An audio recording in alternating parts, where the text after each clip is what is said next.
Je ne suis pas bien sûr qu'au NPA, la culture soit assez étendue pour qu'on ait le sens du symbole et de l'allégorie.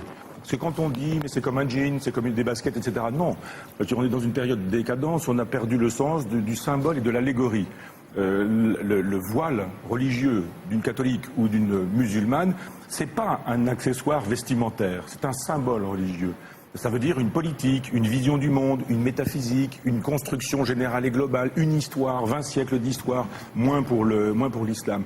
Donc je pense qu'il faut être plus lourd, je dirais, moins léger, disons-le comme ça. C'est-à-dire que moi j'ai été séduit par le passage de la LCR, Ligue communiste révolutionnaire, je n'ai jamais été trotskiste, au nouveau parti anticapitaliste et au désir qu'avait Olivier Besancenot à l'époque de faire un grand rassemblement de la gauche antilibérale. Ça me séduisait et ça me séduit toujours.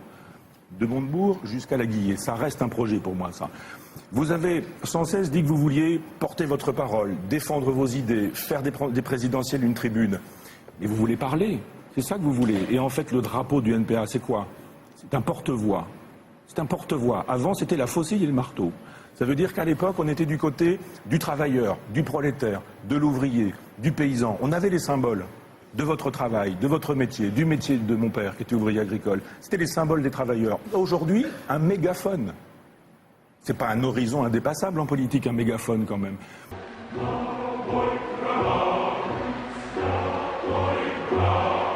Je ne suis pas bien sûr qu'au NPA, la culture soit assez étendue pour qu'on ait le sens du symbole et de l'allégorie.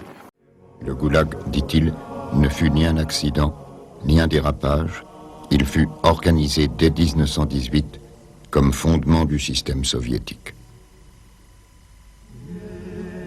Le goulag ne constituait pas uniquement un système de répression, il fut le premier système d'esclavage et de travail forcé du XXe siècle. C'est dans les 3 premiers mois qu'il faut faire rendre au détenu tout ce qu'il peut rendre, ordonne officiellement un chef de goulag. Après, nous n'aurons plus besoin de lui. Le règlement organise l'asservissement minutieux des déportés qui survivent en fonction de 3 normes établies à Moscou. La norme de travail, la norme de nourriture, la norme de mortalité. C'est aussi dans les camps soviétiques que fut créé le système des capots. Au goulag, ces criminels chargés de faire la police étaient appelés blatnoï. Donc je pense qu'il faut être plus lourd, je dirais, moins léger, disons-le.